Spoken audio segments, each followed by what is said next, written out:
जय जिनेन्द्र। कल हमने भगवती सूत्र का महत्व क्या है उसकी बात की। तो भगवती सूत्र महाउपकारी, हितकारी और हस्ती नायक यानी कि परमात्मा भगवान महावीर के आदेश से भगवती सूत्र की रचना सुधर्मा स्वामी गणधर द्वारा की गई थी। ये बात हमने कल जानी, क्योंकि जो केवली भगवंत नहीं बने थे, गणधर भगवंत जो केवली नहीं बने थे और जिनका केवली अंतिम केवली होने वाले थे वो थे सुधर्मा गणधर, गणधरों के अंदर। तो इसीलिए उनको ही गच्छ नायक की तरह की जगह पे स्थापित किया गया था। तो अभी ये सिर्फ ये एक आगम की बात है। अब आगम के साथ दूसरे आगम का समन्वय होगा, क्योंकि 32 स्थानकवासी परंपरा ने मूल 32 आगम बताए हैं। दिगंबर परंपरा ने मूल हमने कुल देखे जाने थे ना, कितने थे? 85 नहीं, 85 आगम बताए थे। तो ये जो आगम की संख्या है तो वो सारे संख्या के मामले में भी और विषय के मामले में भी एक दूसरे से क्या तालमेल है वो थोड़ा बताया है। उसको विषय वस्तु को भी हम जानेंगे। विषयों की दृष्टि से भगवती सूत्र एक महान समुद्र है, बिल्कुल समुद्र की समान। उदधि कहा गया है उसको, कि इतना बड़ा सागर है कि अंदर से विषय आपको सब्जेक्ट आपको उसके अलग अलग टॉपिक के ऊपर गहनता आपको बहुत सारी मिलेगी। जैसे समंदर के अंदर से रत्न निकलते हैं, ऐसे ये भगवती सूत्र के पाठ के अंदर से आपको बहुत सारे सिद्धांत, नियम और बहुत ही सम्यक ज्ञान आपको अंदर से मिल सकता है। फिर समवायांग और नंदी सूत्र की भी यहाँ बात की है। समवायांग आगम और नंदी सूत्र आगम, ये दोनों में भी के उसके अनुसार ये दोनों में 36,000 प्रश्नों का व्याकरण है। क्या है बोलो? 36,000 प्रश्न का व्याकरण, मतलब 36,000 प्रश्नों की कथानक या फिर भूत भविष्य वर्तमान सब इसके अंदर आ गया। और कितने प्रश्न? 36,000 समवायांग और नंदी के भी। तो टोटल मिला के सभी तत्वार्थ, राजवार्तिक, षटखंड आगम और कषाय प्राभृत और भगवती सूत्र, समवायांग सूत्र, नंदी सूत्र, ये सब आगम मिला के कुछ कुल यही आगम में ये सब के अनुसार, ये सारे मैं जो नाम बोली आपको, ये सारे आगमों के अनुसार ये भगवती सूत्र आगम जो इस यहाँ प्रस्तुत किया गया है उसमें 60,000 प्रश्नों के व्याकरण है। कितने सवाल है भगवती सूत्र में? 60,000। कितने? 60,000 प्रश्नों के व्याकरण का अर्थ है सॉल्यूशन, जवाब आपको, प्रश्नों के उत्तर, भूत में होने वाले प्रश्न, भविष्य में होने वाले प्रश्न और आज के वर्तमान के प्रश्न, सभी कुल मिला के 60,000 प्रश्नों के प्रस्तुत आगम में, यानी कि इस भगवती सूत्र पाठ के अंदर इतने प्रश्नों का व्याकरण बताया है, जवाब बताया गया है। तो ये आगम के विषय में अनेक सूचनाएं मिलती है, बहुत सी सूचनाएं। समवायांग में ये भी बताया गया है कि अनेक देवों, राजाओं और राजर्षियों ने भगवान को विविध प्रकार के प्रश्न पूछे। बहुत सवाल किया गया है, राजाओं ने भी किया है, देवों ने भी किया है, राजाओं ने, राजर्षियों ने भी किया है। सब ने, भगवान ने विस्तार से उन सबका उत्तर दिया हुआ है। इसमें स्व समय भी है, पर समय भी है, मतलब अपना समय, दूसरे का समय, जीव, अजीव, लोक, अलोक, सबकी व्याख्या की गई है, सबकी। तो अनेक राजा, अनेक देवों के द्वारा पूछे गए प्रश्नों में स्व समय प्रश्न, पर समय प्रश्न, स्व समय, पर समय। स्व समय मतलब मेरा जो अभी का जो समय जा रहा है, पर समय किसी और व्यक्ति का समय जा रहा हो, जीव के बारे में, अजीव के मामले में, लोक और अलोक के मामले में यहाँ पे व्याख्यात किया गया है। भगवान ने आराम से उसको समझाया है। नंदी सूत्र में ये भी विषय वस्तु निर्दिष्ट है। समवायांग की तरह प्रश्नकर्ताओं का यहाँ उल्लेख नहीं किया है, ठीक है। यहाँ प्रश्नकर्ताओं का उल्लेख समवायांग में नहीं किया है, पर भगवती सूत्र में तो वो भी किया हुआ है। भगवती सूत्र में तो वो भी किया हुआ है। समवायांग में किसी भी प्रश्नकर्ता का उल्लेख नहीं है। अगर आप समवायांग सूत्र आगम के सवाल भी, उसमें बस सवाल ही है, उसमें भी सब सवाल समवाय के हिसाब से सवाल है। समवाय यानी कि एक नंबर हो तो एक नंबर से शास्त्र में कौन कौन सी चीज़ है, 2 नंबर 2 समवाय, तो 2 नंबर से क्या क्या है, जैसे लोक और अलोक। 3 नंबर तो 3 नंबर से क्या है। तो इस प्रकार से समवाय में सवालों के जवाब है, पर उसमें कोई भी प्रश्नकर्ता का उल्लेख नहीं है। लेकिन आपको भगवती सूत्र में गौतम स्वामी या फिर जितने भी उसके अंदर नाम, जयंती श्राविका, फिर जमाली, सबके सवाल जवाब, जितने जितने जिन्होंने सवाल किया वो सबके नाम के साथ उल्लेख। आओ, प्रस्तुत आगम में प्रश्न और उत्तर के साथ साथ 96,096 छिन्न छेद नए, मतलब कि नए हमने कल देखा, निश्चय नए, व्यवहार नए। तो नए से ही चीज़ तय होती है कि कौन सी चीज़ सिद्धांतिक है और कौन सी चीज़ व्यवहार अनुसार बदलती जाती है। तो ऐसे 96,000 नए के जवाब आपको भगवती सूत्र में मिलेंगे। ज्ञापनीय का भी शुभ ज्ञापनीय और अशुभ ज्ञापनीय, मतलब क्या, कौन सा ज्ञापनीय शुभ है, कौन सा अशुभ है, कौन सी चीज़ ज्ञान लेने में आपको शुभ ज्ञान बताया है, किस ज्ञान को अशुभ ज्ञान बताया है, वो सारी चीज़ आपको मिलेगी। उसके बाद इसीलिए ये भगवती सूत्र आगम का महत्व, अति महत्व बताया गया है, अति महत्व। वर्तमान के ज्ञान की अनेक शाखाएं, अनेक रहस्यों का भी यहाँ उद्घाटन मिलेगा। मतलब आपको अभी वर्तमान में जो ज्ञान की शाखा है ना, उसका भी उल्लेख इसमें मिलेगा। अगर आगम की गहराइयों में अगर हम जैसे जैसे उतरेंगे तब हमें ये प्रतीत होगा कि ये सारे रहस्यों को अतीत में कैसे भगवान ने बता दिए थे। ठीक है, तो प्रस्तुत आगम में, इस आगम में तत्व विद्या का भी उल्लेख है। तत्व विद्या यानी कि तत्व क्या है, चेतन तत्व क्या है, अचेतन तत्व क्या है, मतलब जीव और अजीव, चेतन और अचेतन ही हुआ ना, हुआ कि नहीं? 9 तत्व में जीव अजीव है कि नहीं, बताओ? है। तो उसमें से जो हमारी आत्मा है वो जीव तत्व हुआ, और जो पुद्गल शरीर है, मात्र शरीर, वो अजीव तत्व हुआ। तो इस प्रकार से जीव अजीव, लोक अलोक, ये सारा तत्व है। क्या है? तत्व है, और वो हमेशा रहने वाला है। ये इसका कभी भी नाश नहीं होने वाला। ना लोक कभी अलोक बन सकता है, ना अलोक कभी लोक बन सकता है। तो ऐसे तो तत्व आपको जो वर्तमान में है वो भूतकाल में भी रहने वाला है, भविष्य में भी रहने वाला है। तो तीनों काल में ये चीज़ एक समान होगी, इसलिए इसका तो उल्लेख भगवती सूत्र में होगा और होगा।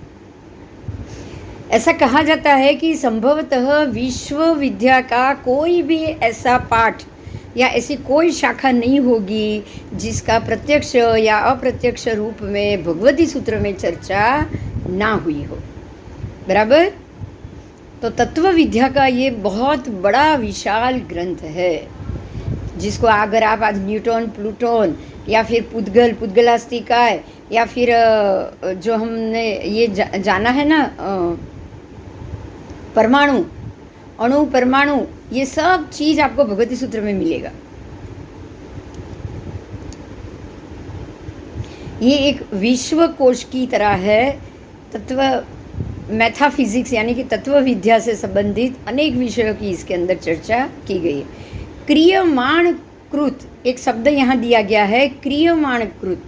क्रियमाणकृत का यहाँ सिद्धांत समझाया गया है, और क्रियमाणकृत चर्चा का सबसे बड़ा निष्कर्ष एक ही है कि उत्पत्ति और विनाश की प्रक्रिया को अगर हमें समझना हो, चीज़ की उत्पत्ति समझनी हो और उत्पत्ति होने के बाद उस चीज़ का विनाश समझना हो, तो इसके लिए द्रव्य और पर्याय के संयुक्त रूप का स्वीकार करना ही पड़ेगा। ठीक है, द्रव्य हमेशा एक ही, हर एक काल में एक जैसा रहता है, लेकिन उसके अंदर जो बदलाव आया उसका उत्पन्न होना, आत्मा एक जैसा है, आत्मा हर एक काल में एक समान है, पर जब वो जन्म लेगा तो उत्पन्न हुआ, उत्पन्न होने के बाद कुछ उम्र तक वो स्थिर रहा, उसके बाद उसका विनाश हुआ, पर द्रव्य तो वापस उसके बाद भी एक जैसा ही रहा ना, आत्मा तो वही का वही है कि नहीं? अगर वो दूसरा जन्म लेगा तो भी एक ही जैसा आत्मा रहेगा, बोलो। अगर वो मोक्ष में चला गया, सिद्धांत में बन गया, सिद्ध बन गया, तो भी एक ही आत्मा, तो द्रव्य तो एक ही रूप में रहने वाला है ना। खाली पर्याय बदलता है, उसका जो पर्याय बदल रहा है। तो ये क्रियमाण कृत का सिद्धांत हुआ। ये कौन सा सिद्धांत हुआ? क्रियमाण मतलब क्रिया में आना, क्रियमाण क्रिया में आते रहना, जाते रहना, जन्म लेना मरना, जन्म लेना मरना। और जब जन्म लोगे मरोगे, उसके बीच में जितने भी साल है वो वहाँ पे आपको स्थायी रहना। तो ये क्रियमाण कृत हुआ कि नहीं? बार बार क्रियात्मक होते रहना।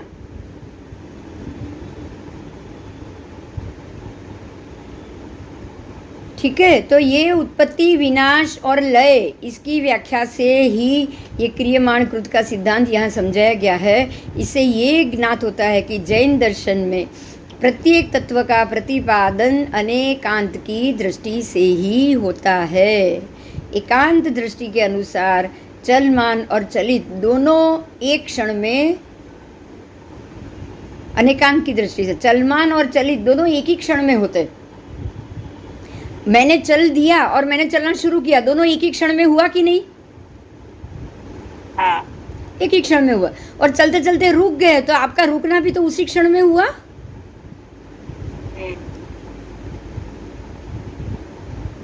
इसीलिए आप ये नहीं कह सकते हो कि नहीं आप चले ही नहीं, आप ये तो नहीं कह सकते, आपने शुरू कर लिया है। बराबर बराबर बराबर।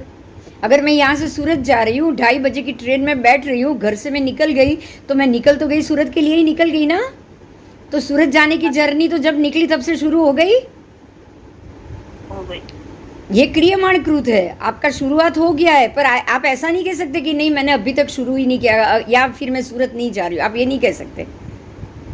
बराबर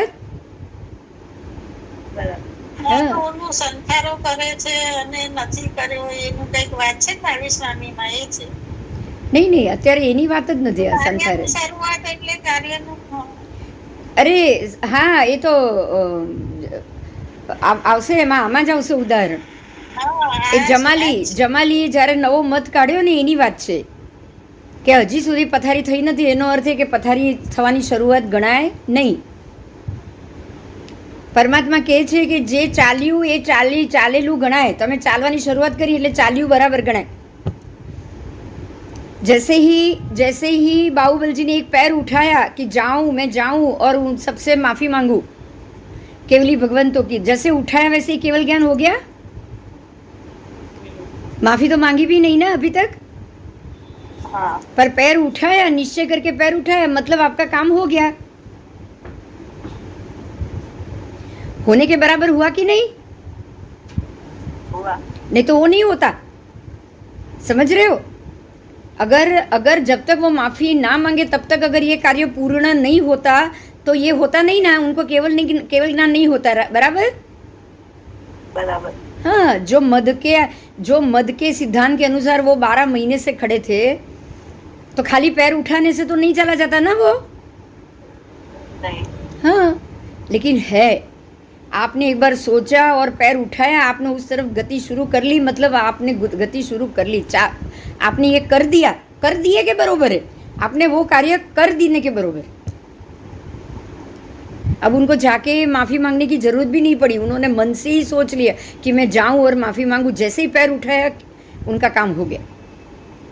तो काम तो पैर. हाँ, કેટલી નાની વાતમાં જમાલીએ નવો મત પાડ્યો ને. પણ આ પંચાંગો માટે એવું તો બન્યું છે દક્ષા, આટલા બધા મત કેમ પડ્યા? નાની વાતમાં જ પડ્યા ને. કોઈને ઉદયા તિથિ જોઈતી હતી, કોઈને સાંજે તિથિ હોય એ જોઈતી હતી, કોઈને પ્રતિક્રમણના ટાઈમે તિથિ એ હોવી જોઈએ, તો એ સંધ્યાકાળની તિથિ થઈ કે નહીં?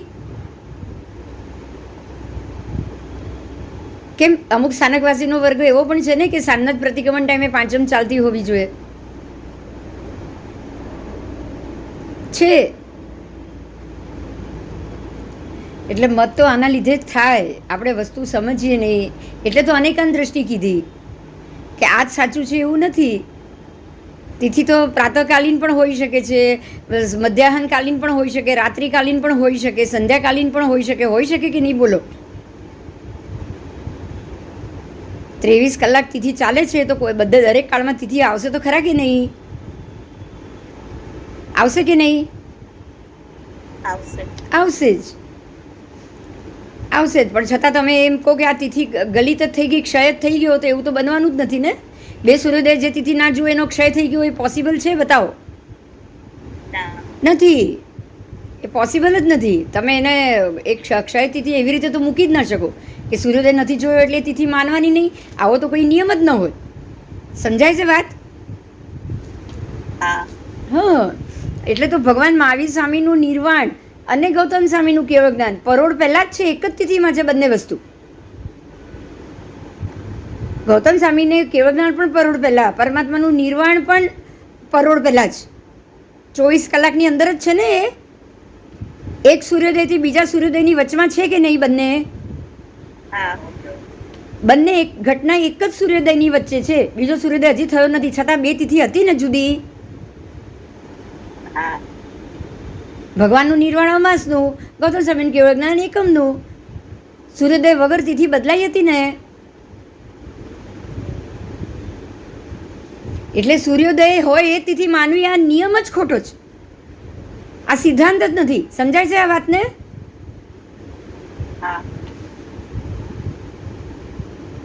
આવો तो जो चल रहा है उसको चला हुआ ही मानना है, ये सबसे बड़ा क्रियमाण कृत का सिद्धांत है. आपको ये याद रखना है. क्रियमाण कृत, क्रियमाण का अर्थ है आपका ऐसा कर्म जो सोचने से ही हो गया है, सोचने से ही हो गया है. उन्होंने सोचा था बाहुबली जी ने कि अगर मैं अभी जाऊंगा तो मुझे सबको, मेरे छोटे भाइयों को वंदन करना पड़ेगा. खाली सोचा था तो केवल ज्ञान अटक गया कि नहीं? सिर्फ सोचने पर से अटक गया. और जैसे ही सोचा कि अरे मैंने ये गलत किया है, मुझे सच में माफ़ी मांगनी चाहिए, क्योंकि वो तो केवल ही है, मैं बड़ा हूँ तो क्या हो गया. जैसे ही सोचा, पैर उठाया, केवल ज्ञान हो गया. तो मात्र सोचने से ही केवल ज्ञान अटका तो भी सोचने से, हुआ तो भी सोचने से. इसीलिए इसको क्रियमाण कृत कहा जाता है. क्या कहा जाता है? क्रियमाण कृत. आपका ये कर्म शुरू हो चुका है, क्रिया में है. क्रियमाण का मतलब अभी वो क्रिया में है, आपने नहीं पूरा किया लेकिन क्रिया में तो आ गया ना, सोचने से ही.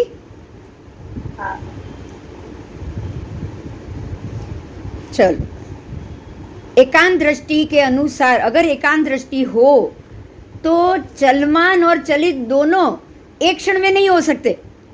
चलित यानी हो चुका है, चलमान यानी चल रहा है. जो चल रहा है वो चलना हो चुका, दोनों एक दृष्टि में आएगा क्या? बताओ.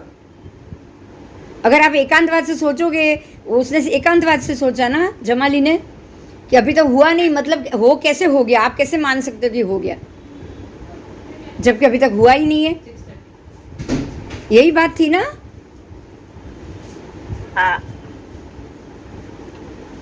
तो अनेकांत की दृष्टि के अनुसार चलमान और चलित दोनों एक ही क्षण में होते हैं.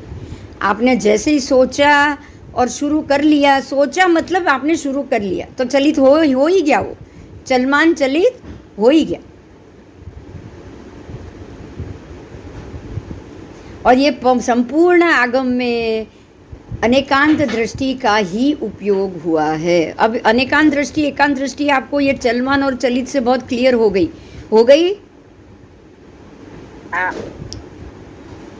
समझ में આવી ગઈ કે કોઈ પ્રશ્ન છે? બોલો. આવી ગયું. સરસ.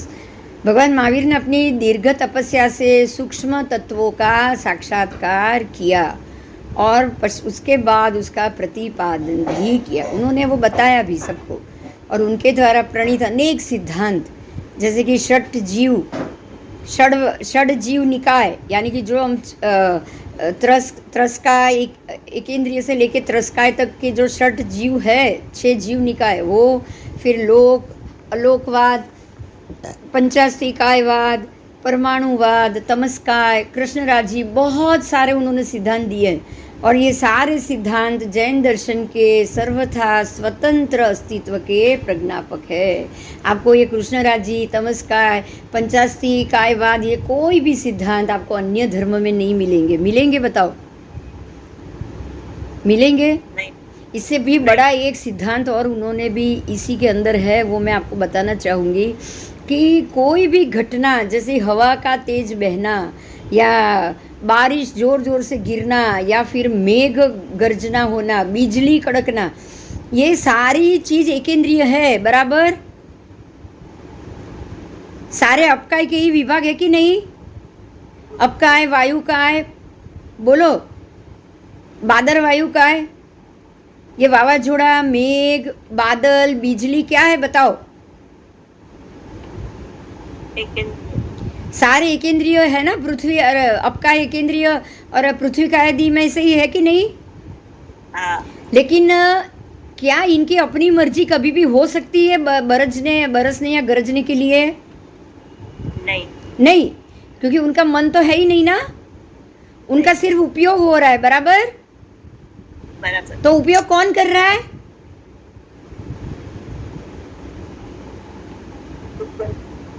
उनका उपयोग देव कर रहे कि नहीं? तो भगवान ने ही एक नहीं कहा कि ये सारी घटना देवकृत है। ये सारी घटना किसकी है? देवकृत है। ये सारी घटनाएं देवकृत है। कभी भी वातावरण में ये चेंजेस होने के कारण ये जीव की इच्छा हो गई और बरस पड़े, ऐसा कभी नहीं होता है। ये चीज किसी भी दर्शन ने बताई है क्या? बताओ, बोलो। किसी भी अन्य दर्शन में ये नहीं है। कोई बोलेगा ज्यादा धूप आएगी तो बादल बनेंगे और बारिश होगी, तभी होगी, ऐसा ही बोलते हैं। पता है सब? हाँ। और जो एरिया में कभी धूप ही नहीं जाती, वहां पे भी बर्फ और बारिश और ओले गिरते गिरते कि नहीं गिरते? उत्तर ध्रुव, दक्षिण ध्रुव, उत्तर ध्रुव की तरफ तो उतनी धूप भी नहीं जाती। बराबर? 6-6 महीने तक सूर्य दिखता ही नहीं, धूप कहां से जाएगी? बोलो। उधर सूर्य दिखेगा तो धूप आएगी ना? हाँ हाँ। तो खाली जैन दर्शन ने एक अलग से अपना मौलिक सिद्धांत दिए हैं, सर्वथा स्वतंत्र और प्रज्ञापक अस्तित्व का सिद्धांत उन्होंने दिया है। जैन दर्शन का वास्तविक स्वरूप आगम सूत्रों में निहित है। आगम सूत्रों में पूरा वास्तविक स्वरूप पूरे संसार का, लोक का, हर एक वस्तु का निहित है। मध्यकालीन ग्रंथ, खंडन मंडन के ग्रंथ है, हमारी दृष्टि में वे दर्शन के प्रतिनिधि ग्रंथ नहीं है। मतलब जो जिन्होंने इसको खंडित करते हुए जो ग्रंथ लिखे हैं ना, वो पीछे से लिखे गए हैं। बराबर? बराबर? लेकिन जो पहले के प्राकृत भाषा में आगम की गाथाओं में जो लिखे गए ना, वो सारे मौलिक और आधारभूत, जैन दर्शन के आधारभूत और प्रतिनिधित्व करते हुए मौलिक ग्रंथ है। समझ में आ गया? आपको जो मूल पाठ आगम के मिलेंगे वो सारे प्राकृत भाषा में गाथार्थ किए हुए मूल पाठ है। उसमें आपको कोई शंका करने की जरूरत नहीं।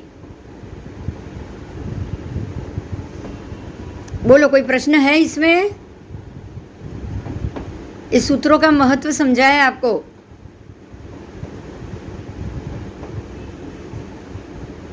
भगवान महावीर ने जीवों के 6 निकाय बताए।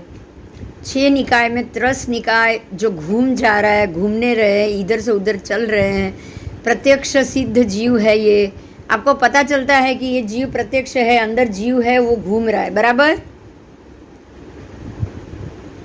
एकेंद्रिय और त्रस्काय, एकेंद्रिय और त्रस्काय में क्या फर्क है? बोलो, कोई बताएगा? एकेंद्रिय और त्रस्काय में क्या फर्क है? एकेंद्रिय ने मन नहीं, त्रस्काय जीवो जो बता। सबसे बड़ा एक ही फर्क है कि एकेंद्रिय अपनी जगह से, अपनी मर्जी से हिल नहीं सकते। खाली मन नहीं, उनका शरीर भी स्थिर है, बराबर।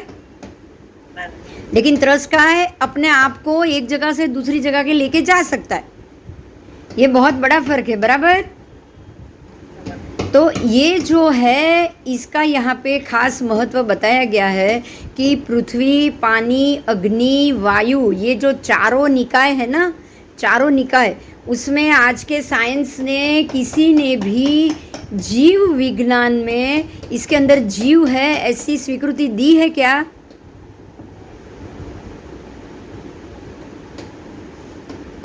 बोलो।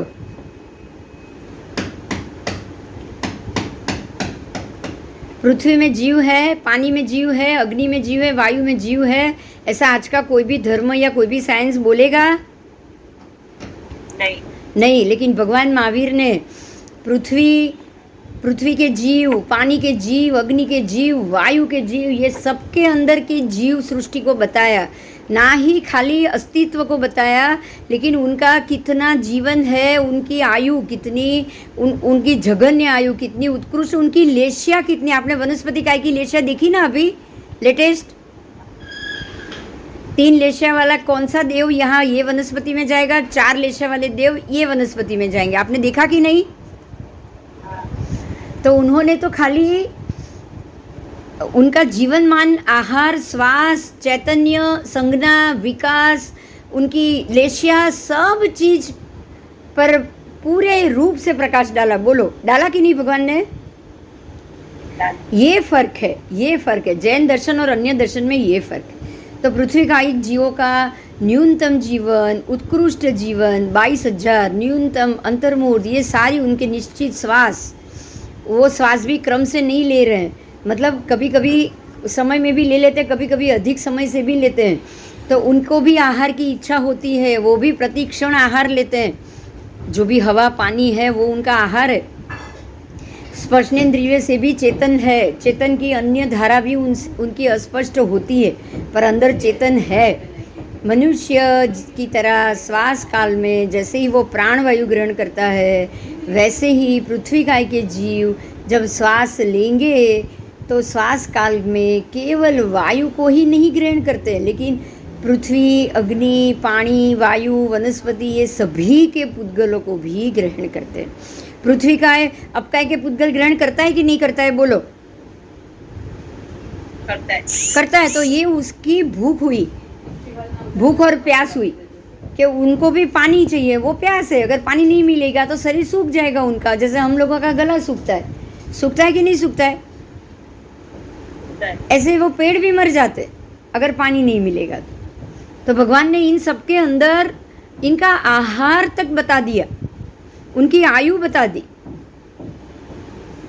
और क्या क्या पुद्गलों को वो ग्रहण करते हैं वो भी बता दिया। ठीक है। तो पृथ्वी की तरह अन्य जीव, पानी की तरह अन्य जीव, वो भी आदि के जीव भी सांस लेते हैं, आहार भी करते हैं। तो ये सारी चीज़ वर्तमान विज्ञान ने वनस्पति जीवों के विविध पक्षों को अध्ययन करके ये थोड़ा बहुत बताया है, लेकिन फिर भी वो इससे ज़्यादा परमात्मा की तरह उन्होंने कभी भी प्रकाश नहीं डाला है, बराबर। वो ये बोलते हैं कि वनस्पति क्रोध प्रदर्शित करती है, प्रेम प्रदर्शित करती है, पर उसकी इतनी आयु है, इतने श्वासोच्छ्वास है, वो तो वो नहीं बता पाए ना। उनकी लेशिया क्या है ये सब नहीं बता पाए, बराबर। उनका प्रेम पूर्ण व्यवहार करो तो वो खिल जाएगी, प्रफुल्लित हो जाएगी, और घृणापूर्ण व्यवहार करो तो वो मुरझा जाएगी। वो तो उनके मुरझाने के कारण मालूम पड़ रहा है, समझ में आ रहा है प्रैक्टिकल करने के बाद, लेकिन वो ऐसे ही बता दे वो नहीं है। ठीक है। और भगवान तो ये सिद्धांत को एक और भी आगे लेके जा रहे हैं, वो 10 संज्ञा के साथ लेके जा रहे हैं कि किसी भी जीव के अंदर 10 संज्ञा होती है, चाहे वो वनस्पति हो, चाहे वो कोई भी अपकाय पृथ्वी का एक जीव हो, पृथ्वी, वायु, वनस्पति, अपकाय, तेउकाय, कोई भी जीव हो, या फिर त्रस्काय हो, बेइंद्रिय, विकलेंद्रिय, कोई भी हो, उसके अंदर 10 संज्ञाएं होती है। वनस्पति में भी ऐसा नहीं, संज्ञी जीव में ही 10 संज्ञाएं। ये 10 संज्ञा सिर्फ भगवती सूत्र में ही आएगी और कहीं नहीं आएगी। मेरी बात समझ रहे हो सब ध्यान से? फिर मैं 10 संज्ञा के नाम लूं। हाँ हाँ, तो 10 संज्ञा में क्या क्या है? तो पहली 4 तो एक ही जानते हो आप, आहार संज्ञा, भय संज्ञा, मैथुन संज्ञा, परिग्रह संज्ञा। वनस्पति के अंदर भी आहार करना है, उसको पानी चाहिए, हवा चाहिए, आहार संज्ञा है। उसके बाद भय संज्ञा है, वो डर रही है, वो आप नफरत करोगे डरेगी, आप उसको गाली दोगे वो ध्रुजेगी, आप उसको हाथ लगाओगे तोड़ोगे वो मुरझा जाएगी, तो वो है भय संज्ञा। जैसे ही आप एक बार हाथ लगाया उसको लगा कि उसकी डाली टूटी, आप दूसरी बार हाथ लगाने के लिए सोचोगे तो वो पहले से ही वो सिहर जाएगी। ठीक है, तो ये है भय संज्ञा। उसके बाद है मैथुन संज्ञा, उनकी भी मैथुन संज्ञा है। क्यों? बिना उनके मैथुन की प्रक्रिया के बीज तो उत्पन्न होगा नहीं ना, बीज में से अंकुर होगा नहीं, बराबर? वो भी एक जननेंद्रिय की प्रक्रिया है कि नहीं? बिना बीज कोई वनस्पति या पौधा जन्म ले सकता है? बोलो। नहीं। तो जो भी वो बीज का पनपना, बीज में से अंकुरा फूटना और उसके बाद वृक्ष होना, तो कहीं ना कहीं तो वो प्रजनन क्रिया हुई कि नहीं हुई? हुई। उनके अपने तरीके से हुई, पर हुई।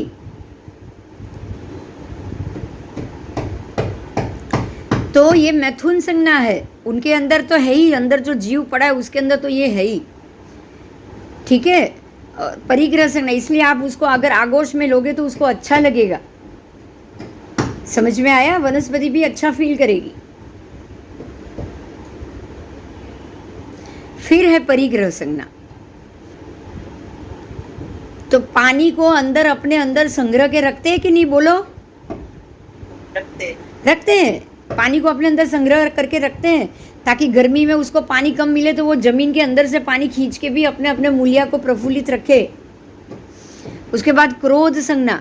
आपको पता है कुछ कुछ वनस्पति कैसी होती है, अगर गलती से भी उसके पेड़ के नीचे कोई सो गया ना, तो धीरे धीरे अपनी जो डालियां हैं उसको फैलाएगी, उसके शरीर को जाके जकड़ेगी और शरीर को ऐसे पकड़ के जकड़ लेगी और अंदर का सारा खून चूस लेगी। पता है आपको?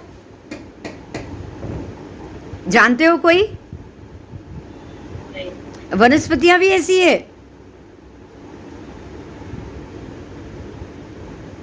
ऐसे पेड़ पौधे भी है।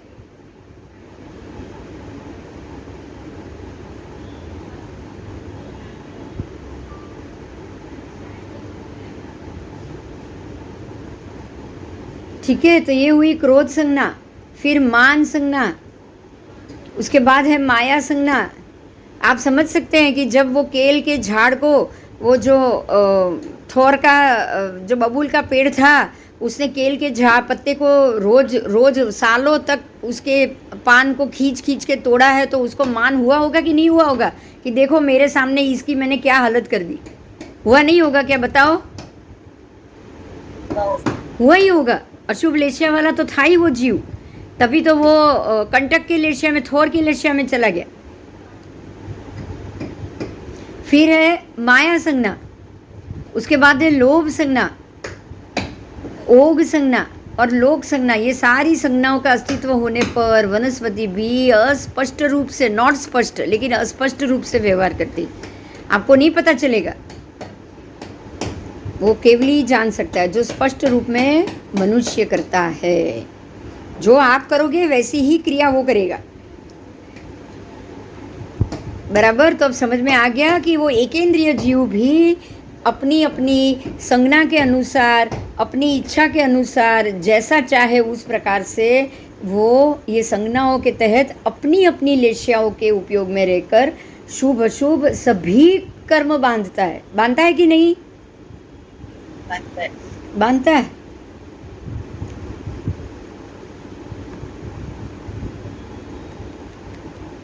जैन दर्शन में प्रणीत षड जीव निकायवाद, इसका अगर मौलिक और सूक्ष्म प्रतिपादन भगवती सूत्र आदि आगमों में बहुत ही अच्छी तरह से उपलब्ध है।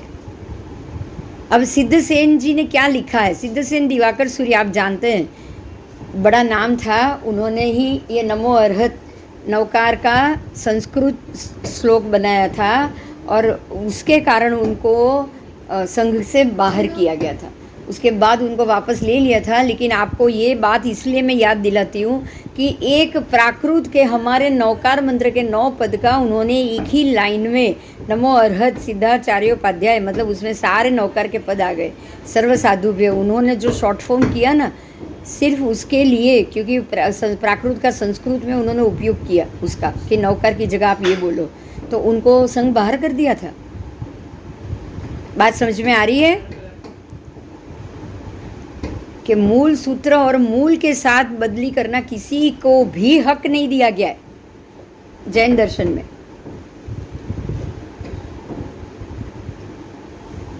चलो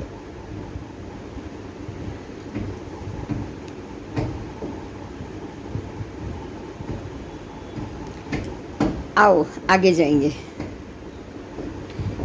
इस आगम में ऐसे सैकड़ों विषय प्रतिपादित किए गए हैं जो सामान्य बुद्धि द्वारा हम ग्रहण नहीं कर सकते। इसके लिए हमें परमात्मा की और उनकी सहायता या उनसे सवाल करके जवाब लेने की इच्छा हमारी रहेगी, जो हम तो अभी नहीं कर सकते हैं। लेकिन जो 60,000 प्रश्न भगवती सूत्र में बताए हैं, वो 60,000 के जवाब जान के तो हम इतना तो तय कर सकते हैं ना कि भगवान ने ऐसे सवालों का कैसे जवाब दिया होगा। बोलो, अभी आपके पास भगवान उपलब्ध नहीं है, लेकिन सवाल जो भगवान को हुए, भगवान ने जवाब दिया, उसका चिंतन मनन तो हो सकता है कि नहीं? हो सकता है। तो हम ये जानेंगे, भगवान जवाब तो है ही आपके सामने, सवाल भी है, तो हम यही सोच लेंगे कि जैसे हम भगवान को पूछ रहे हैं और भगवान यही जवाब हमको दे रहे हैं। ठीक है,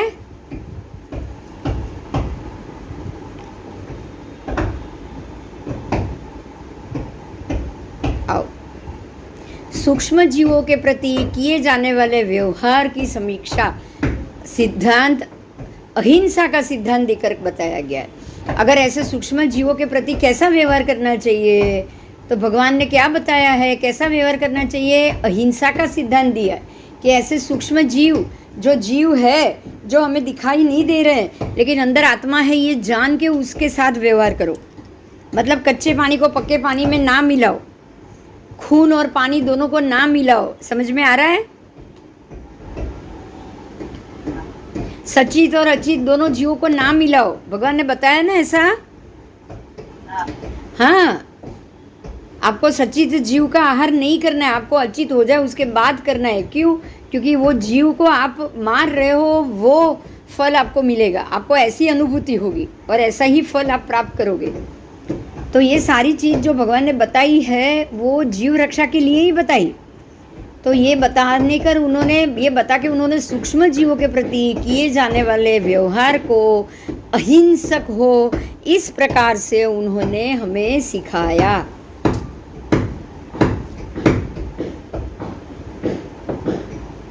तो जीव अजीव और पंचास्ती काय का सिद्धांत भगवान महावीर की देन है। बराबर इसी तरह से प्रत्येक 24 तीर्थंकर परमात्मा ने ये देन हमें दी है।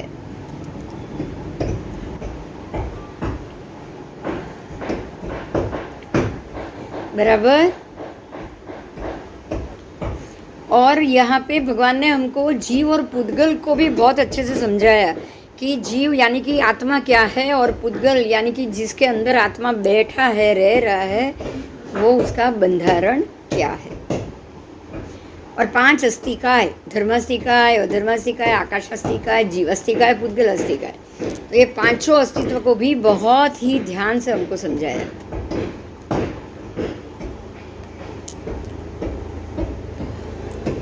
आओ,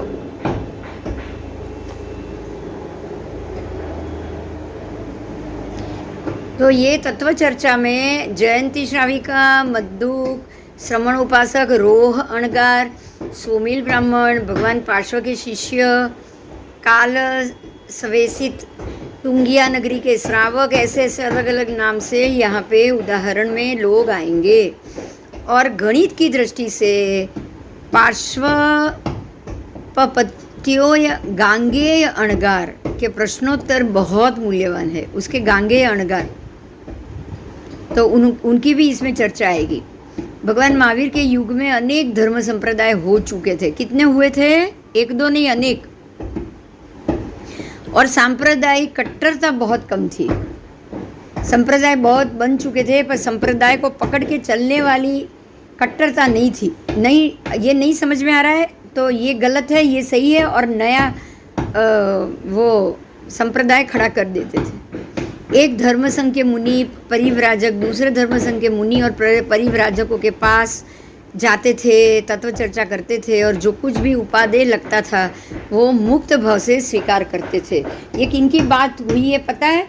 पार्श्वनाथ भगवान और महावीर परमात्मा के शिष्यों के बीच में, क्योंकि पार्श्वनाथ भगवान का तो 250 वर्ष का ही अंतर है। तो जब भी महावीर भगवान हुए तो पार्श्वनाथ भगवान के शिष्य तो विचर ही रहे थे बराबर। 250 वर्ष के अंदर तो ये पूरा नाश तो होगा नहीं ना, तीर्थ विच्छेद नहीं होगा, बराबर ना। तो पार्श्वनाथ भगवान के साधु परंपरा के तो घूम ही रहे थे, और वो तो वैसे भी निर्वस्त्र थे ना, अचेलक थे, है ना। अंतिम परमात्मा के साधु को ही वस्त्र पहनना था, पर पार्श्वनाथ भगवान के साधु को तो वस्त्र भी नहीं पहनना था। सच है झूठ है बताओ? सच है। तो जब उनको वस्त्र ही नहीं पहनना था, तो उस ऐसे समय में उनके जो साधु महात्मा है उनकी दिनचर्या और हमारे साधु भगवान महावीर स्वामी की दिनचर्या, क्योंकि वो वस्त्र सहित थे, वस्त्र पात्र सहित थे, तो दोनों में फर्क होगा कि नहीं होगा? तो दोनों का फर्क देख के लोग सोचेंगे ना कि अरे ये जैन अलग, ये जैन अलग है, ये कैसे हो सकता है? बोलो।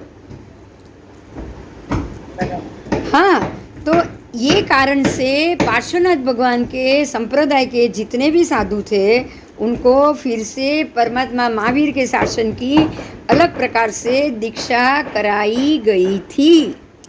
बात समझ में आई मेरी? आई? हाँ, करानी पड़ेगी, क्योंकि इसको ही तो वो बोलते हैं ना गणाच्छ वेदक, एक गण का विच्छेद करके दूसरे गण में लाना, और यथाख्या चारित्र, और ये चारित्र ऐसा होता है कि ये चारित्र का विच्छेद कर दिया और अब इनको दूसरे चारित्र में आना। क्यों? क्योंकि व्यवहार ही अलग हो गया था। वो 4 महाव्रत का व्यवहार था और ये 5 महाव्रत का व्यवहार था कि नहीं? बोलो। था। तो ऐसे 2 अलग प्रकार के व्यवहार हो जाने के कारण उन लोगों को भी अलग अलग दोनों संप्रदायों को, अब परमात्मा महावीर का ही शासन चलने वाला है, तो उनके सिद्धांत में इनको आना ही पड़ेगा, क्योंकि नहीं तो क्या होगा कि अरे ये जैन साधु ऐसे विचर रहे हैं और ये जैन साधु ऐसे विचर रहे हैं। मतलब ये हो गया कि जैन साधु में भी अलग अलग साधु की अलग अलग दिनचर्या है। तो ऐसी बात होना तो गलत हो जाएगी ना सबके लिए। ऐसी अगर स्थिति आ गई तो ये तो बहुत बड़ी गलत बात हो जाएगी। तो ऐसी गलती ना हो इसके कारण इस चीज़ का खास ध्यान रखा गया और उनका सामायिक का छेद करके इनके सामायिक पर इनको लाया गया था। समझ में आई बात मेरी? छेदोपस्थानिक चारित्र कहा जाता है। यहाँ से छेद निकाल के फिर से उनको नए जगह पे स्थापित करना। तो एक छेद निकालकर दूसरा स्थापित करना, फिर से उपस्थापित करना, उनको छेदोपस्थानीय चारित्र कहा जाता है।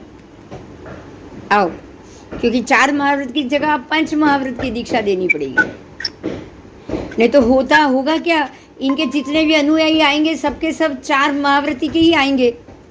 तो 4 महाव्रती वापस बोलेंगे कि अरे भगवान महावीर के बाद तो 5 महाव्रत हो गया, तो ये 4 महाव्रत भी क्यों घूम रहे हैं?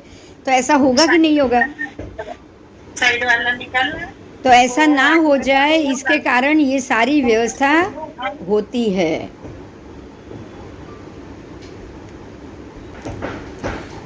तो इस प्रकार से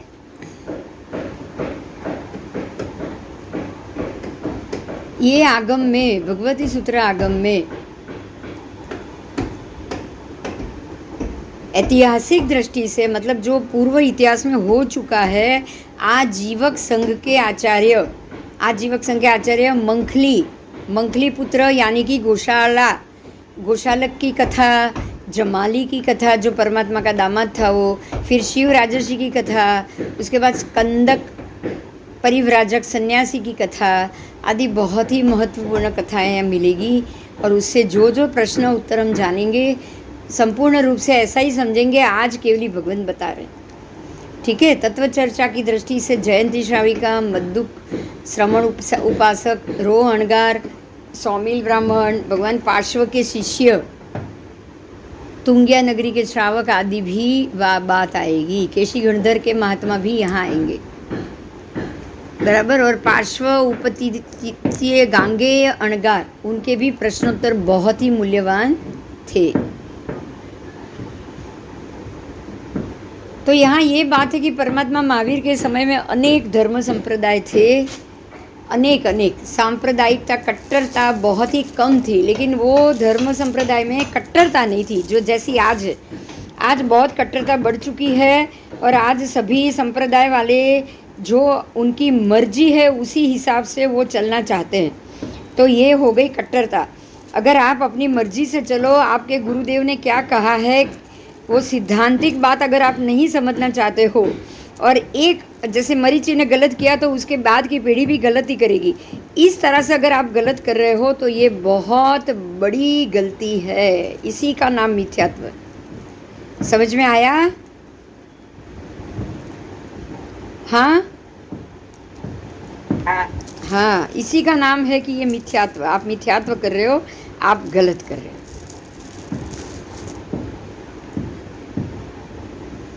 उसके बाद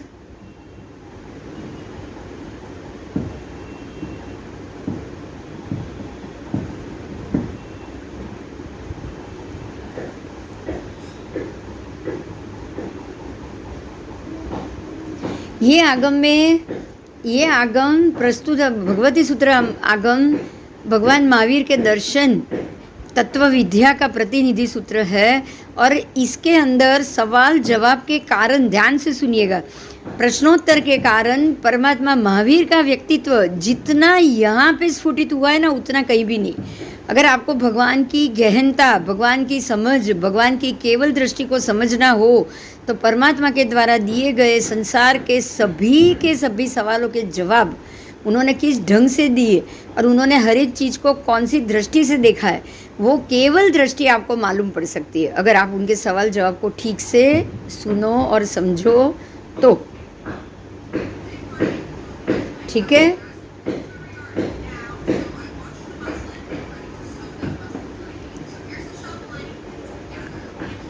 परमात्मा महावीर स्वामी ने एक सुव्यवस्थित रूप से संपूर्ण जैन दर्शन को निरूपण किया है। ठीक है, उनके वो हमें पुरस्कता है, उन्होंने ये पुरस्कार दिया है हमको जैन दर्शन। और इन्होंने ये अपने निरूपण के अंदर प्रकृति में आते सारे तत्वों को भी स्थान दिया है। उन्होंने जैसी प्रकृति जिस प्रकार से काम कर रही है, बिल्कुल वही प्रकार हमारे सामने लाके रख दिया है।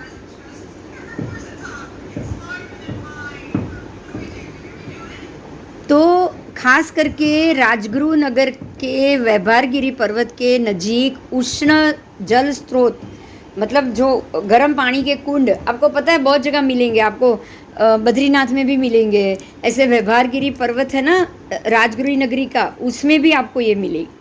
तो ये सारी चीज़ भी कौन सी चीज़ कहाँ है, हिस्टोरिकली कहाँ है, ज़मीन पे कहाँ है, ये सारी चीज़, जम्बू द्वीप क्या है, ये सब उन्होंने बता दिया है। सब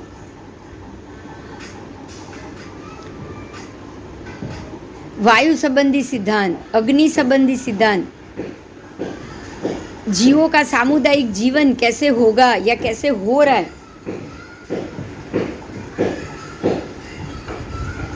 उसकी भी व्याख्या उन्होंने दी। आकाश में उड़ने वाले पदार्थ की गति कैसे मंद हो जाती है, कैसे तेज हो जाती है, ये भी उन्होंने बताया। सबसे ज़्यादा जैन दर्शन में अगर आंकड़ा हो तो संख्या और गणित है कि जैन खगोल, जैन भूगोल और बाकी सारी संख्याएं, वे सूर्य की संख्या कितनी, चंद्र की संख्या कितनी, जीवों की संख्या कितनी, ये सारी चीज़ जैन दर्शन ने संख्यात्मक रूप से आगमों में निरूपण किया हुआ है।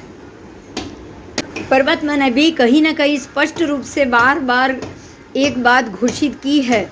उन्होंने स्वयं ये कहा है कि एवं खलु गोयमा, एवं खलु गोयमा, और मैं सत्य सेड़ियों पणताओ, मैं सत्य सीढ़ियों पणताओ, इसका मतलब है कि मैंने 7 श्रेणियों का निरूपण किया है।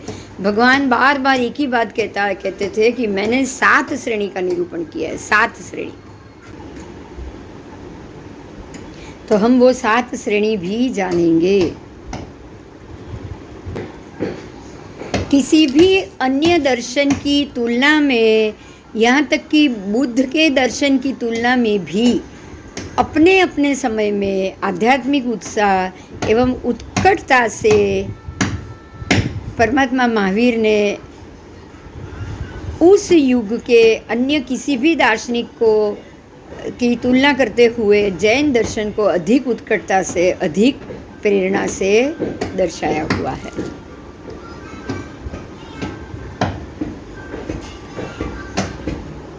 इतने सारे धर्म, इतने सारे दर्शन चल रहे थे, लेकिन वो सब में जैन दर्शन एक बहुत ही महत्वपूर्ण मुद्दे के साथ बाहर आता था, क्योंकि वो प्रूफ के साथ दे रहा था। वो ज़्यादा सूक्ष्मता से ये सबको समझा रहा था। किसी ने ये एकेंद्रियों जीवों को माना नहीं, सिर्फ जैन दर्शन ने माना। आप समझ सकते हो कि सूक्ष्म से सूक्ष्म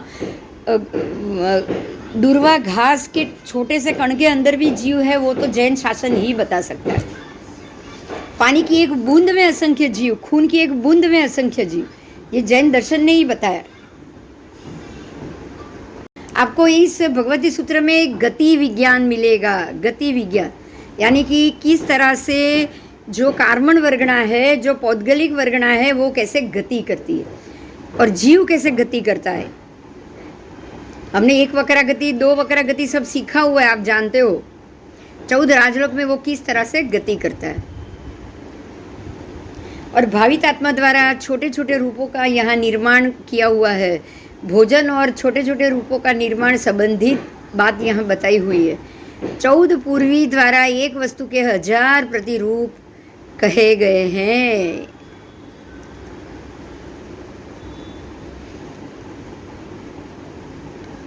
और भावित आत्मा द्वारा आकाश गमन, किस तरह से आत्मा अपना भावी भविष्य का भव दूसरे भव के लिए आकाश गमन करता है।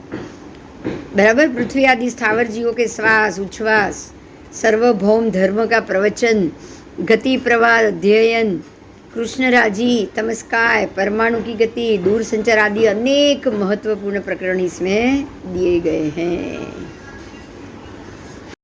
बोलो, कोई प्रश्न हुआ किसी को? भगवती सूत्र में क्या क्या है वही चल रहा है। हुआ किसी को प्रश्न? ना। नहीं। आओ, समवायांग और नंदी सूत्र के अनुसार ये भगवती सूत्र आगम के अंदर 100 से अधिक अध्ययन है। 10,000 उद्देश्य है। कितना? 10,000। 10,000 उद्देश्य, 10,000 समुद्देश्य, मतलब कि 20,000 तो आपके खाली डिवीजन हुए, पाठ के डिवीजन। बराबर 100 से अधिक चैप्टर है। बात समझ में आ रही है? 100 से अधिक चैप्टर है, उसमें 10,000 पैराग्राफ, और पैराग्राफ में से भी डिवीजन, विभाग विभाग 10,000 और उसके पेटा विभाग।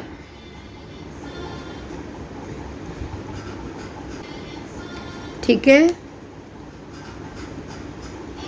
आओ। अब इसके अंदर क्या क्या है वो मैं बोल रही हूँ, सुनिए जरा। 138 शतक है। 138 शतक यानी 138 चैप्टर, और शतक 1925 उद्देशक है उसके। 138 में से 1925 उसके अलग अलग टॉपिक। उसमें से पहले 32 जो शतक है वो स्वतंत्र है। 33 से 39 तक 7 शतक में 12-12 शतकों का एक एक समवाय, एक एक विभाग, 12-12 शतकों का। 40वां जो शतक है वो उसके अंदर 21 शतक है, मतलब 40वें एक चैप्टर के अंदर 21 पेटा चैप्टर।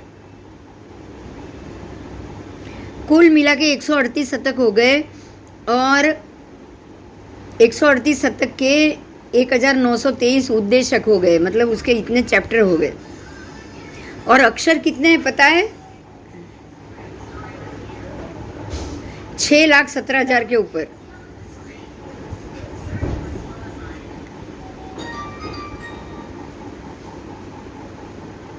आओ, तो इस प्रकार से इसके श्लोक, इसका ग्रंथ परिमाण 19,319 जितने श्लोक। तो ये सारा भगवती सूत्र के अंदर क्या क्या है, कितने चैप्टर है, सारी चीज़ का इसमें उल्लेख है। और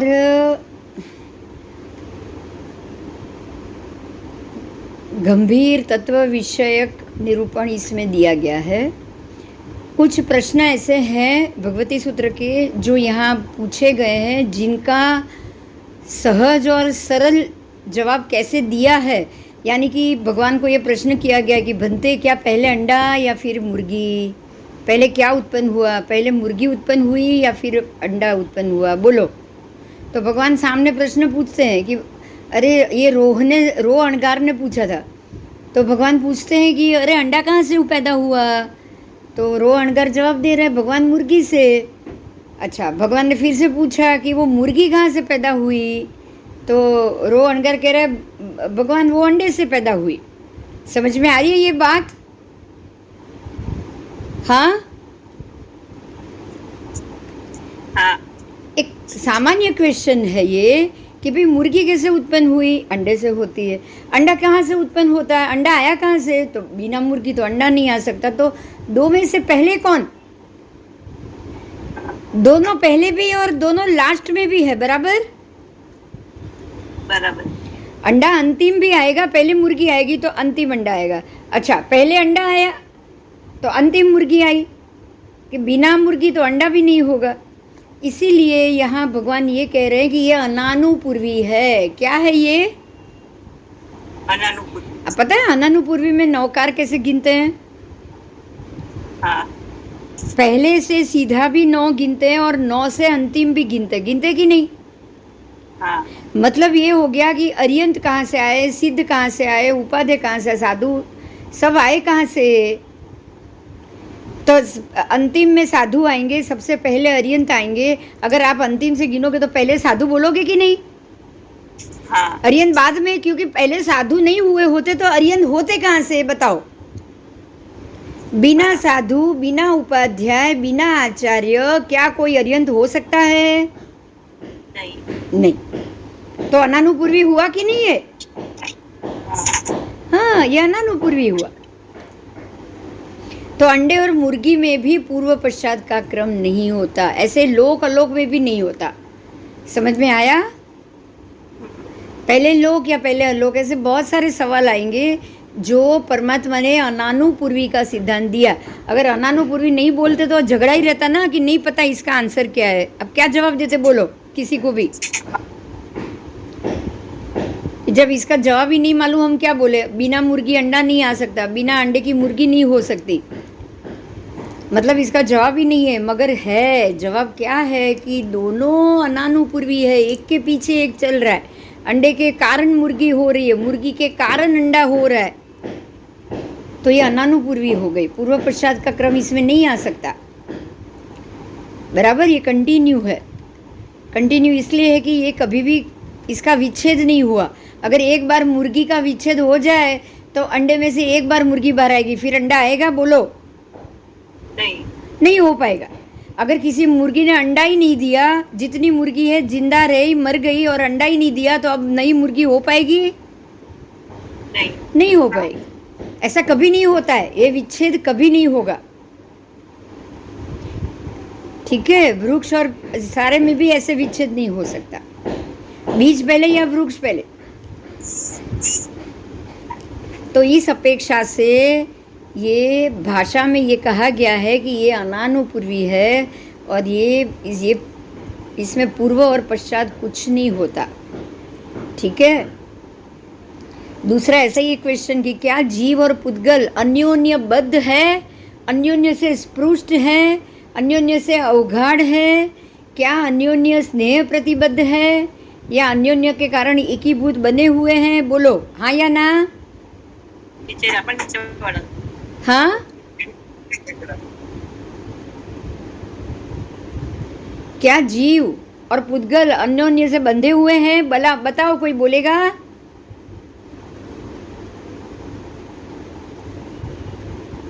बंधे हुए हैं। हाँ, बंधा हुआ है। जीव और हमारी आत्मा हमारे ये शरीर से बंधा हुआ है। अगर एक बार भी छूट गया तो वापस वो शरीर में जा नहीं पाएगा। जा पाएगा? बताओ। नहीं जा पाएगा, क्योंकि उसने शरीर को धीरे धीरे बांधा है। एकदम छोटे इतने टुकड़े, इतना छोटा सा स्पॉट वीर्य से और खून से उसने अपने शरीर को सींचा है और इतना बड़ा बनाया है। तो अब ये बंधा हुआ हो गया। अब इसमें से एक बार बाहर निकला तो वो वापस इसके अंदर घुस नहीं पाएगा। घुस पाएगा? बताओ। नहीं। तो अन्योन्य से स्पृष्ट हुआ कि नहीं? क्या आप उसको निकाल सकते हो? ये बताओ। या वो खुद निकलना चाहे तो निकलेगा? वो खुद चाहे तो ही निकलेगा। अन्योन्य से अवगाढ़ित है, स्पर्शित है, स्नेह प्रतिबद्ध है। स्नेह प्रतिबद्ध भी है कि नहीं? थोड़ा भी शरीर को तकलीफ होती है तो आत्मा दुखी होता है ना। और आत्मा दुखी हो, आप सोचो एक बार, आत्मा दुखी हो तो आपका कितना भी सुख हो, शरीर सुखाकारी सब हो, बोलो आपको अच्छा लगता है? बोलो, लगता है? नहीं। सारा सुख होने के बावजूद अगर आत्मा में जीने की अच्छा मर जाए तो इंसान सुसाइड कर लेता है कि नहीं? कर लेता है। तो वो स्नेह प्रतिबद्ध है, अन्योन्य से एकीभूत बने हुए, दो का एक हो चुका है। अब दोनों को आप अलग नहीं कर सकते। ठीक है? जैसे इसका उदाहरण दिया है, कैसे कि जैसे कि कोई नदी हो, कोई द्रव हो और वो जल से पूरा भरा हुआ हो, छलक रहा हो, हिलोरे ले रही नदी है जो बाढ़ की तरह बहती जा रही है, तो चारों तरफ से जल जलाकार होगी कि नहीं? अगर ऐसी नदी के अंदर अगर आपने बहुत सारे छिद्र वाली एक नाव डाल दी, एक ऐसी नाव डाल दी पानी में जिसके अंदर बहुत सारे छिद्र है, तो वो छिद्र के द्वारा पानी नाव में घुसेगा धीरे धीरे? हाँ, घुसेगा। और वो पानी नौका भी पानी से भरते भरते भरते भरते चारों ओर से जब भर जाए तो वो डूब जाएगी। हाँ, क्यों? क्योंकि पानी अंदर आ गया है तो पानी ने उसको नाव को अवगाढ़ित कर लिया। बस। तो इस प्रकार से हमारे आत्मा हमारे ये शरीर को अवगाढ़ित करता है। कैसे करता है? जिस तरह से नाव के अंदर पानी भर जाए तो दोनों नाव और पानी अलग है ना। वैसे तो दोनों अलग है कि नहीं? है, लेकिन छिद्रों के द्वारा थोड़ा थोड़ा पानी भरा है। ऐसे ही आपका शरीर थोड़ा थोड़ा बना है, बराबर? तो जीव और पुद्गल अन्योन्य बद्ध हो जाएंगे, स्पृष्ट हो जाएंगे, अवगाढ़, स्नेह प्रतिबद्ध, एकीभूत हो जाएंगे। ठीक है? तो ये हमको भगवती सूत्र में समझाया है। बोलो, सुप्रश्न?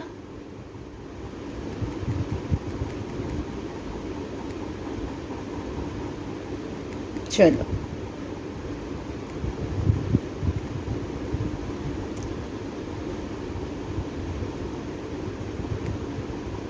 अब ये व्याख्या प्रज्ञप्ति भगवती सूत्र अंग प्रविष्ट श्रुत का एक बहुत ही महत्वपूर्ण अंग है, और उसमें अंग बाय आपको दूसरे बहुत सारे आगमों का भी इसमें उल्लेख दिया है। उसका नाम है औपपातिक प्रज्ञापना सूत्र, जीवाभिगम सूत्र, राज प्रश्न सूत्र, अनुयोग द्वार, नंदी सूत्र, जम्बूदी प्रज्ञप्ति, आवश्यक चूर्णी, दशासु स्कंद और आचार चूला, ये सब का संकलन ये भगवती सूत्र के साथ हुआ है। ऐसा क्यों किया गया? क्योंकि जैन परंपरा में परमात्मा महावीर ने जो भी उपदेश दिया उसको गणधरों ने अंगों में ग्रथित किया है, उसको गूथा है। ठीक है? गूथा है। तो जब एक बात होगी उसको प्रमाणित करने के लिए आपको अलग अलग उपांग से उसकी चर्चा होए तो अलग अलग उपांग में भी उसकी चर्चा की जाती है ना। इसलिए आपको एक ही सिद्धांत अलग अलग सारे उपांगों के अंदर भी मिलेगा। नंदी सूत्र के अनुसार, ध्यान से सुनिएगा, अब ये 14 पूर्वी की बात चल रही है, 14 पूर्वी की बात चल रही है। परमात्मा महावीर स्वामी कालीन साधुओं का अध्ययन 11 अंग या द्वादशांगी तक सीमित है। मैंने पहले भी बोला था आपको, 11 अंग और 12वें अंग के अंदर, 12वां अंग यानी द्वादशांगी और 12वें अंग के अंदर ही 14 पूर्व, बराबर याद रह गया सबको।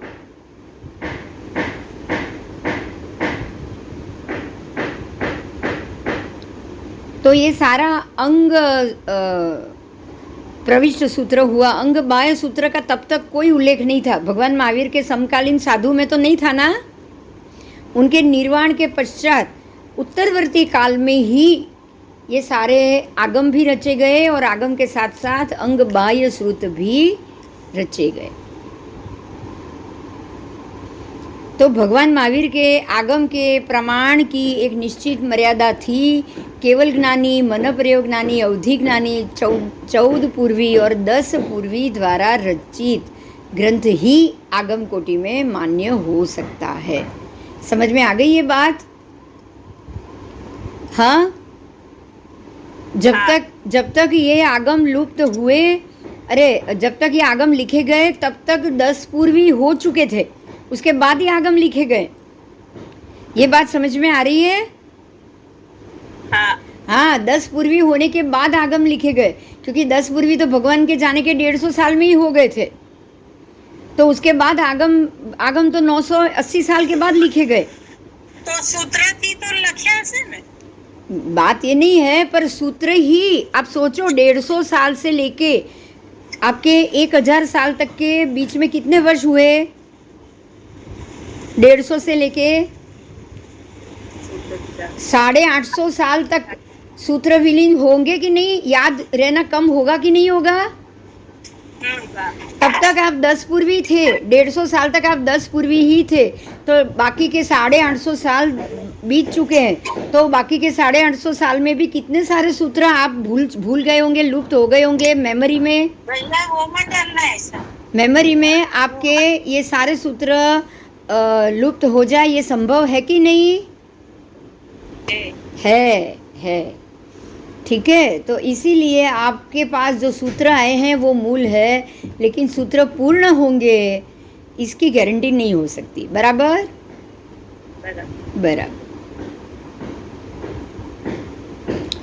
होंगे मूल ही, लेकिन पूर्ण नहीं हो सकते, कुछ कम भी हो सकते। आओ, नंदी सूत्र के अनुसार 14 पूर्वी अभिन्न 10 पूर्वी नियमतः सम्यक श्रुत होते हैं। हाँ, 14 पूर्वी हो या 10 पूर्वी हो, सम्यक श्रुत तो वो होते ही। और उनके नीचे 9 पूर्वी, 10 पूर्वी तक वो सम्यक दर्शी है, लेकिन 9.5 पूर्वी, 9 पूर्व के बाद 10वां आधा भी हो तो वो सम्यक है, वो पॉसिबल नहीं है, वो नियम नहीं है। हो सकता है 9.5 पूर्व तो अभवी भी जान सकते हैं। बराबर। मिथ्या दृष्टि भी 9 पूर्वी का अभ्यास करने वाला सम्यक दर्शनी और मिथ्या दृष्टि दोनों हो सकते हैं, क्योंकि 9.5 पूर्व तक का अभ्यास तो मिथ्या दृष्टि को भी होता ही है। समझ में आ गई ये बात? हाँ,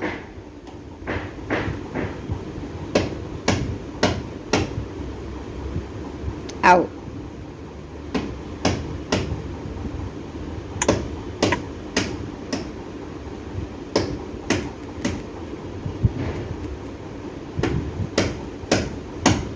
अंग बाय आगम स्थविरों द्वारा रचित है। मतलब अब जो अंग बाय सूत्र रचे गए, अंग बाय कौन से, मैं नाम बोल रही हूँ, सुनिए, ध्यान से सुनिए। अंग बाय कौन से? तो बृहद संग्रहणी, बृहद क्षेत्र समास, फिर लोक प्रकाश आदि जितने भी ग्रंथ रचे हुए सारे अंग बाय। बृहद कल्प हो या फिर वो जो बहुत सारे थे ना, मलयगिरी महाराज के, उनके थ्रू लिखे हुए, अभी मुझे एक एक करके याद आएंगे।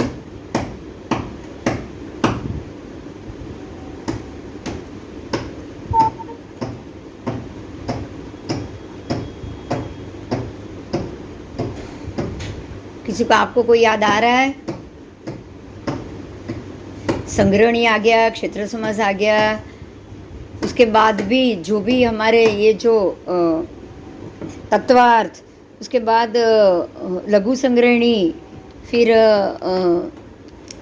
चैत्यवंदन भाष्य, ये सारा कर्म ग्रंथ, ये सब भी अंग बाह्य ही है, अंग प्रविष्ट इसमें से एक भी नहीं है।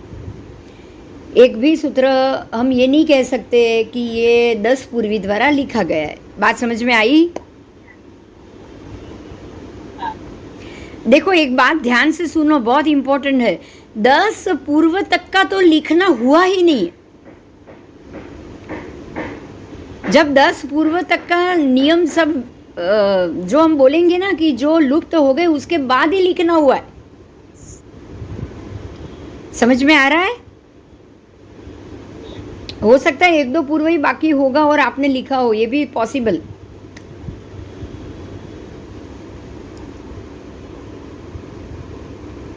लेकिन द्वादशांगी में पहले 11 अंग, वो 14 पूर्व नहीं है, तो वो जरूर पहले के हैं और वो जरूर आज भी हो सकते हैं। ठीक है, समझ में आ रहा है? तो 14 पूर्वी और 10 पूर्वी सम्यक दृष्टि जीव होते हैं, वो मोक्ष जा सकते हैं, वो ज्ञानी होते हैं, वो श्रुत ज्ञानी होते हैं। वो मोक्ष जाने के बंद होने के बाद ये 10 पूर्वी तक आप रह ही नहीं पाओगे, तो ये लुप्त होने के बाद ही आगम लिखे गए। तो प्रमाण की कसौटी के आधार पे उन्हें आगम की कोटि में स्वीकार नहीं किया जा सकता, पर एक समाधान ये भी किया गया कि जो आगम पुरुष ना हो उसके वचन का प्रमाण नहीं हो सकता। बात समझ में आ रही है? इसीलिए आप देखोगे ना, तो पहले जो 11 अंग है ना, वो 11 अंग और उपांग ही आगम है। समझ में आ रहा है? और आज भी उसको ही प्रधानता दी गई। जो देवर्ती गणी समाश्रमण ने आगम वाचना के समय जो लिखवाया है ना, वो 11 अंग और 45 आगम ही लिखवाए हैं। ये भी क्लियर हो रहा है ना? बोलो। इसलिए 14 पूर्व तो लिखे ही नहीं गए। आपको आपके पास एक भी 14 पूर्व या 9 पूर्व या 10 पूर्व लिखी हुई गाथाएं हैं? बोलो। नहीं है, नहीं। इसीलिए हमको यही समझना है कि जब तक 14 पूर्व मौजूद थे, 10 पूर्व मौजूद थे, तब तक लिखाई हो ही नहीं सकती। क्लियर हो गई ये बात? हाँ, क्योंकि 14 पूर्व को कभी भी आप अक्षर में लिख ही नहीं पाओगे, आपको लिखना ही नहीं चाहिए। ये लिखना बहुत ज़्यादा दोषयुक्त माना जाएगा।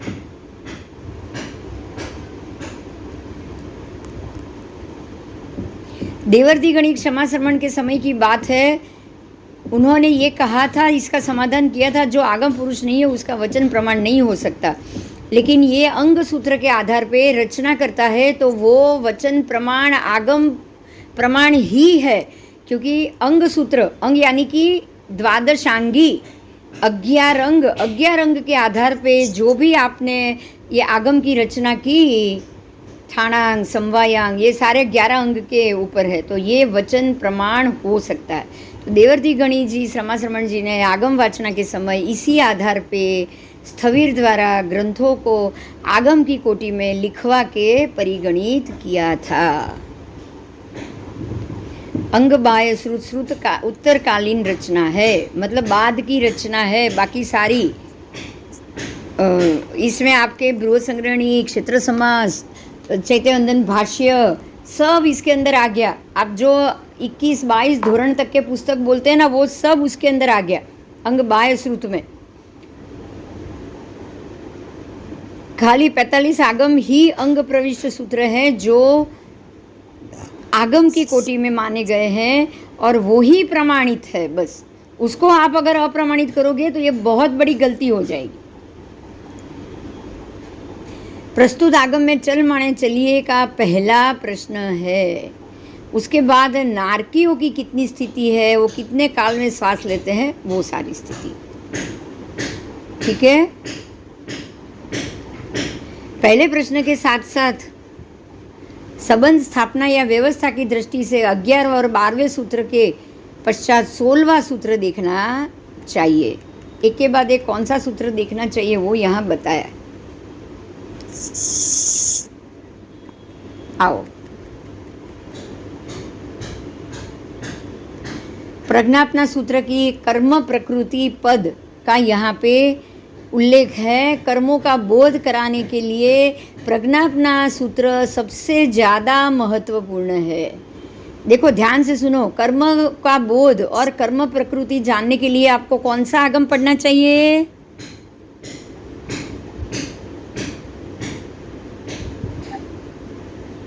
हाँ, प्रज्ञापना सूत्र। अभी भी बहुत कुछ है, मैं बोल रही हूँ, सुनिए आप। प्रसंगवश लेश्या का नाम विस्तार निरूपण करना हो, लेश्या पद के मामले में जानना हो तो भी प्रज्ञापना सूत्र क्या पढ़ना चाहिए? प्रज्ञापना सूत्र। मोहनीय कर्म के विषय में, क्योंकि 8 कर्म ही प्रज्ञापना सूत्र में है, तो मोहनीय कर्म के विषय में भी पढ़ना हो तो आपको प्रज्ञापना सूत्र पढ़ना चाहिए।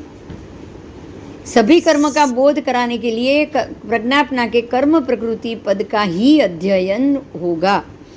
और जहाँ जहाँ प्रज्ञापना और जीवा जीवाभिगम आदि का निर्देश है वो सारे प्रस्तुत आगम के प्रकरण के अध्ययन करने से ही स्पष्ट हो पाएगा।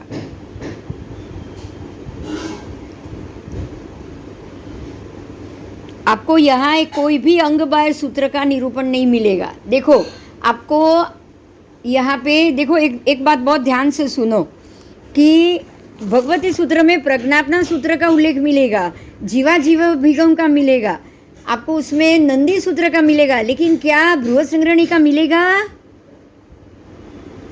क्षेत्र समास का नहीं मिलेगा, क्योंकि वो सारे बाद में हुए पुस्तक है। बृहद संग्रहणी, क्षेत्र समास, चैत्यवंदन भाष्य, कर्म ग्रंथ, उसमें आपको आगम का उल्लेख मिल सकता है। इसीलिए आगम को सबसे पहले प्रमाणित मानो। आप कभी भी ये नहीं बोल सकते कि वो जो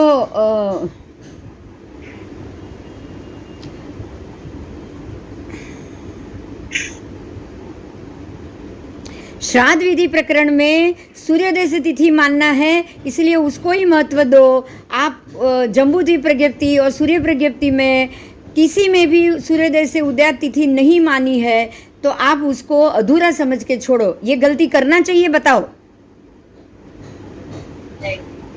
ये नहीं करनी चाहिए। अभी वही हो रहा है ना कि कुछ और हो रहा है? वही हो रहा है। आगम पद्धति में, सूर्य प्रज्ञप्ति में, जम्बूद्वीप प्रज्ञप्ति में पूरी पंचांग व्यवस्था है। कब कौन से वर्ष को कैसे संवत्सर करना है, कब अधिक महीना करना है, कौन सी तिथि का क्षय करना है, पूरा उल्लेख है। लेकिन फिर भी हम उसको छोड़ के जो हिंदू पद्धति से बनाया हुआ हो, ऐसे श्राद्ध विधि प्रकरण के जो विष्णु पुराण का ही एक पाठ है, ये मैं बता दूं आपको, 700-800 पेज गाथाओं की जो विष्णु पुराण ग्रंथ है उसमें से 25 गाथा ही श्राद्ध विधि प्रकरण, और उसी के अनुसार हम उद्यात लेकर झगड़ा करके अलग से पंचांग करके बैठे हैं और सूर्य प्रज्ञप्ति, चंद्र प्रज्ञप्ति, आगम ग्रंथों को गौण कर रहे। बोलो ऐसा होना चाहिए? नहीं होना चाहिए। तो यहाँ यही बताया गया है कि जिसमें आगम का उल्लेख दिया है वो प्रमाण है, उसको प्रमाणित मानो। और जहाँ पे आगम का उल्लेख ही नहीं है, ऐसे पुस्तक को लेकर, ये पुस्तक कहा जाता है, ये सारे अंग बाह्य पुस्तक है, अंग बाह्य सूत्र है, वो आगम ग्रंथ नहीं है। श्राद्ध विधि प्रकरण आगम ग्रंथ है क्या? बोलो। नहीं है। ये बहुत महत्व का मुद्दा है, ये इसको हमें बहुत ढंग से समझना है। अगर आगम से कोई सिद्धांत मिल रहा है तो उसके लिए हमको और कोई पाठ या और कोई पुस्तक के किसी भी मुद्दे को लेना नहीं चाहिए। बराबर?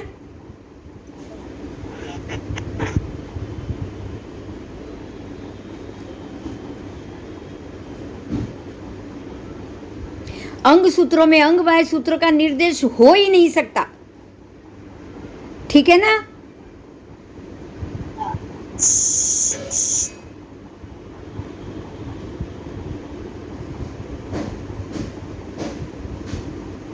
आओ, ऐसे ही 10 वैकालिक और उत्तराध्ययन, ये 2 आगम की बात है। और छेद सूत्र, इसका प्रमाण स्थापित करने के लिए उनका निर्देश किया जाता है। और अंग सूत्रों में अंग बाह्य सूत्रों का सर्वाधिक निर्देश व्याख्या प्रज्ञप्ति यानी कि भगवती सूत्र में ही मिलता है।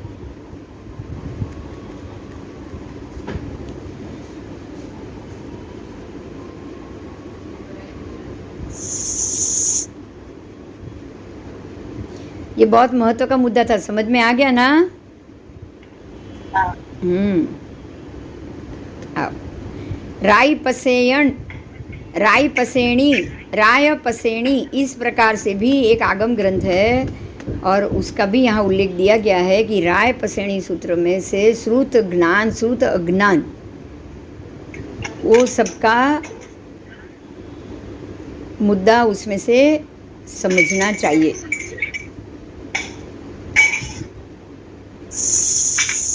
आओ।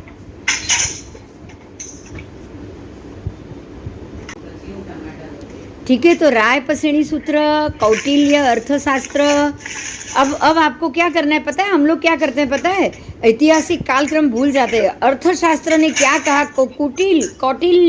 कुटिल नीति वाले कौटिल्य ने अर्थशास्त्र में क्या लिखा है उसको हम सिद्धांत के रूप में आगे लाते हैं, लाते कि नहीं? माठर, पुराण आदि ग्रंथों की रचना को हम पूर्व में लाते हैं और जो व्याख्या प्रज्ञप्ति और जो हमारे जो 84 आगम है उन सब की लिखावट को हम अधूरा अधूरा छोड़ के उसको भूल गए। तो ये गलती हमको नहीं करना है। प्रत्यक्ष, अनुमान, औपमिक और आगम, ये 4 प्रकार के प्रमाण बताए गए हैं। एक प्रत्यक्ष प्रमाण, एक अनुमान प्रमाण, एक औपमिक प्रमाण और आगम प्रमाण। तो अगर आगम में जो प्रमाण है, आजकल क्या हो रहा है, ये प्रमाण मैं कल समझाऊंगी, बहुत ही गहरा मुद्दा है। प्रत्यक्ष प्रमाण के सामने आगम प्रमाण को बिल्कुल गौण कर दिया गया। प्रत्यक्ष आकाश में आज का पंचांग, आज का नासा क्या कह रहा है उस हिसाब से हम पंचांग बनाकर चलते हैं, लेकिन आगम प्रमाण के अनुसार कौन सी तिथि क्या क्षय करनी चाहिए उसको हम नहीं मान रहे। ये मुद्दा मैं कल चर्चा करूंगी, क्योंकि मैं आपको आगम प्रमाण तिथि क्षय और प्रत्यक्ष प्रमाण तिथि क्षय बहुत अच्छे से समझा पाऊंगी। मेरी बात समझ में आई? कल का पॉइंट बहुत इंपॉर्टेंट है, तो कल आप टाइम से ज़रूर आ जाना, बराबर? तो हम कल प्रमाण से प्रत्यक्ष और आगम प्रमाण तिथि क्या है, प्रत्यक्ष प्रमाण तिथि क्या है और आगम प्रमाण तिथि क्या है, उसका उल्लेख हम कल करेंगे। ओके? हाँ जी, चलो, जय जिनेंद्र। कल रोज के टाइम पे आ जाएंगे। कोई प्रश्न है तो बोलो। मज़ा आ रहा है टॉपिक में? हाँ, भगवती सूत्र है तो मज़ा तो आ रहा है ना? हाँ जी। હા, જાણવા બહુ મળે છે. ના ના, બહુ જ્ઞાનવર્ધક છે અને સિદ્ધાંતને પકડી રાખવા માટે આપણને ભગવતી સૂત્ર જ કામ આવશે. નહીં તો ક્યાં ફંટાઈ જશું ને ખબર નહીં પડે, સમજી લેજો. બધા નવા નવા પાઠો આવે ને નવા નવા લેખકોના આવે ને નવા નવા મહાત્માઓના આવે ને એમની વાતમાં આપણે ક્યાંય નહીં તો લપેટાઈ જશું, જો આ ક્વેશ્ચન આન્સર સાંભળ્યા નહીં હોય ને તો. જો આ 4 પ્રકારના પ્રમાણ છે, પ્રત્યક્ષ, અનુમાન, ઔપમિક અને આગમ, તો આપણે અનુમાનથી પણ નથી કરી રહ્યા, ઔપમિક પણ નથી કરી રહ્યા, આગમને પણ ભૂલી ગયા, પણ પ્રત્યક્ષને માની લીધું. જ્યારે પ્રત્યક્ષ તો સૌથી છેલ્લું પ્રમાણ છે. સૌથી પહેલું પ્રમાણ તો આગમિક આવશે ને સિદ્ધાંતની દ્રષ્ટિએ, આપણે એને ભૂલી ગયા. આગમને અધૂરા કહી દીધા એટલે પ્રત્યક્ષને પકડીને બેસી ગયા છીએ આજે. અપ્રત્યક્ષમાં બતાવે કે સૂર્યથી ચંદ્ર કેટલો દૂર, એટલી એક તિથિ ગઈ. અરે સૂર્યથી ચંદ્ર દૂર એ તિથિ છે? ચંદ્ર કેટલો ઢંકાયો એ તિથિ છે. આગમ શું કે છે? હા, એટલે આપણે તો એ બધું ભૂલી ગયા. આપણે આગમને ગૌણ માન્યો, આપણે રાહુને નહીં માન્યો. પ્રત્યક્ષે રાહુને માન્યો જ નથી, એટલે આપણે પણ રાહુને નહીં માન્યો. પ્રત્યક્ષે કીધું, એટલે આ બધી કાલ હું ચર્ચા કરવા માંગુ છું, બરાબર? હા, ચાલ, જય જિનેન્દ્ર.